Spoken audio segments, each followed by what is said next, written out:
नमस्कार दोस्तों, मैं हूं कार्तिक राणा और आप देख रहे हैं झंडू समाचार। आज दोस्तों हम बैठे हैं चिड़ियार के एक छोटे से दुकान में और मेरे साथ बैठे हैं अंकल बाबा जी, या अंकल जी भी हम इन्हें बोल सकते हैं। अंकल जी क्या बाबा गलाऊं या अंकल गलाऊं? कुछ भी बोलो आप। ठीक है, तो ये हमारे साथ यहाँ पे बैठे हैं। क्या नाम है आपका? सुखदेव सिंह सुहाल। सुखदेव सिंह सुहाल जी। तो दोस्तों आज हमारे यहाँ पे बैठने का एक उद्देश्य है कि हम इनसे जो है एक कहानी जो है वो पूछने जा रहे हैं, जो बरसात के महीनों में बहुत ज्यादा प्रचलन में रहती है। जो ऐसे आपने सुना होगा, अगर आप कांगड़ा से, तो आपने कुरला कुरली की एक जो है वो दंत कथा सुनी होगी, जो लंबा गांव जिसिमपुर में बहुत ज्यादा प्रसिद्ध है। तो आइए इनसे जानते हैं उसके बारे में, और भी हम इनसे बातें करेंगे आगे, जानेंगे इनकी दुकान के बारे में और भी बातें करेंगे। चलिए दोस्तों शुरू करते हैं आज के इस छोटे से पॉडकास्ट को, या आप बोल सकते हैं एक छोटे से इंटरव्यू को।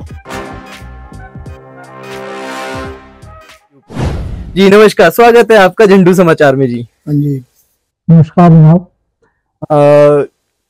स्टोरी कैसे शुरू होती है? ये जो दो पक्षी हैं कुरला कुरली, कैसे, मतलब कि क्या दंत कथा है, ये कुछ बता सकते हैं आप? ये इतना तो नहीं ध्यान है हमें, लेकिन बुजुर्ग लोग कहते थे कि लंबा गांव में ये प्रथा जो है लंबा गांव से शुरू हुई थी।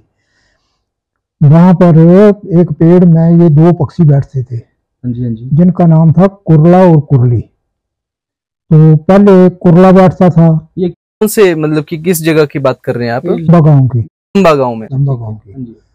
तो वहां पहले 8 दिन जो है वो कुरला बैठता था, और 8 दिन के बाद कुरली की बारी आती थी।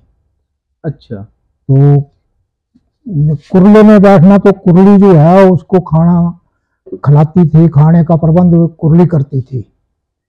और जब कुरले का टाइम पूरा होता था तो कुरली बैठ जाती थी 8 दिन के बाद। तो फिर कुरला उसको खाने का प्रबंध करता था।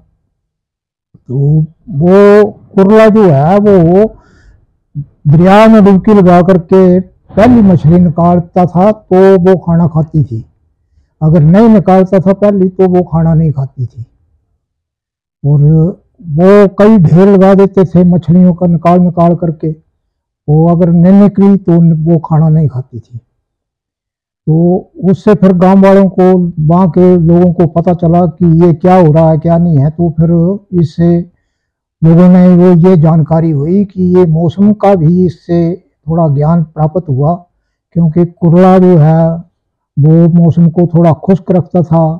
कुरली जो है वो बरसात जो है जो ज़्यादा करती थी, कभी कभी खुश्क होती थी, ऐसा लोगों का कहना था। अच्छा। तो इससे मौसम का भी पता चलता था कि कैसा मौसम रहना है, आगे कैसा रहना है, पीछे कैसा रहा। ये कुरले की कहानी थी। अच्छा, तो ये संक्रांत वगैरह कब, मतलब कि आती है, अभी है उसको, उसके बारे में कुछ आइडिया कि ऐसे कुरला जब बैठता है या कुरली जब उठ जाती है उसके बाद बोलते हैं मौसम साफ हो जाता है ना? बरसात मतलब कि चली गई, खत्म हो गई, मानसून चली गई हमारे हिमाचल प्रदेश से। तो उसके बाद जो संक्रांत वगैरह होती है, जैसे जो साजा बोलते हैं कुछ जगह पे संक्रांत बोलते हैं, कुछ जगह पे सैर बोलते हैं। तो वो कुरली और कुरला जब उठ जाते हैं उसके बाद उसके अगले दिन बनती है, उसके बाद सैर होती है। आज जो है वो आज जो बैठी वो, इसे हम लोग ये कहते हैं कि ये पतरोड़ू और खीर पतरोड़ू की संक्रांत है आज। अच्छा, पिछले का जन्माष्टमी थी, और पिछले दिन जन्माष्टमी, और रात को 12 बजे के आसपास जो है वो उनका चेंज हुआ था, ऐसा बोलने, मतलब की कहानी के अनुसार अगर देखा जाए तो अब से जो है कुरली के 8 दिन शुरू आज। अब जो है वो कुरली जो है वो बैठ गई आज। अच्छा, तो इसका मतलब बारिश देखी ना, सुबह कितनी बारिश हुई दोस्तों, आप लोगों ने देखा होगा। अगर आप 16 अगस्त की बात कर रहे हैं हम, तो बहुत ज्यादा बारिश हुई सुबह, मतलब कि सुबह आप 4 या 5 बजे से लगा सकते हैं कि बारिश शुरू होगी। तो दीजिए दोस्तों इजाजत, और कुछ बोलना चाहेंगे आप जो हमारी वीडियो को देख रहे हैं? आपको इंटरव्यू देख के कैसा लगा, या कुछ और? बस तो इसके बारे में तो इतना ही है, हमें भी ज्ञान इतना ही है, बाकी तो ठीक ही है। अब मौसम जो है वो क्या होता है आगे देखते चलें कि चेंज होता है, ये गर्मी आती है या बरसात आती है, क्या है ये तो उस कुरली के ऊपर निर्भर है अब। अच्छा, तो अभी आपको इस दुकान में कितना समय हो गया है? कितनी पुरानी दुकान है आपकी ये?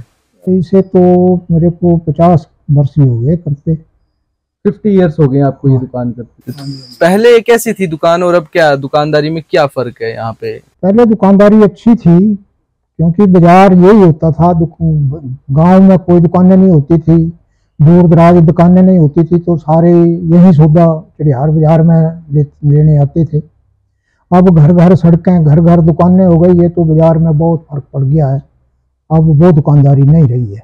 वैसे आप क्या क्या रखते हैं यहाँ पे? मैं देख रहा हूँ कि आपने उजाला से लेके शेविंग चीज़ों, क्रीम से लेके वैसलीन, क्रीम पाउडर, ये सब कुछ रखा हुआ है। छतरी रखी हुई है, टॉयज रखे हुए हैं, एल्बम्स रखी हुई हैं यहाँ पे, है ना, और बिंदियां रखी हुई हैं। लेकिन ये है कि भाई अब दुकान में जो है वो, दुकानदारी में तो ये है कि ग्राहक आएगा तो दुकान चलेगी, तो चलेगी।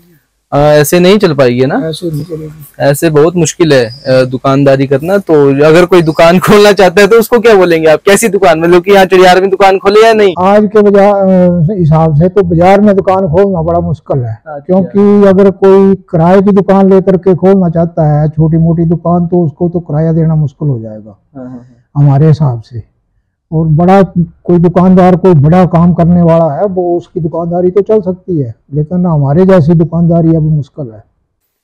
हाँ, ये थोड़ा सा जो है वो संकट में है, लेकिन देखते हैं सरकार क्या कदम लेगी। अब वैसे ओल्ड एज पेंशन लगी आपको? नहीं, बुढ़ापा पेंशन लगी। कितने रुपए मिलते हैं उसमें?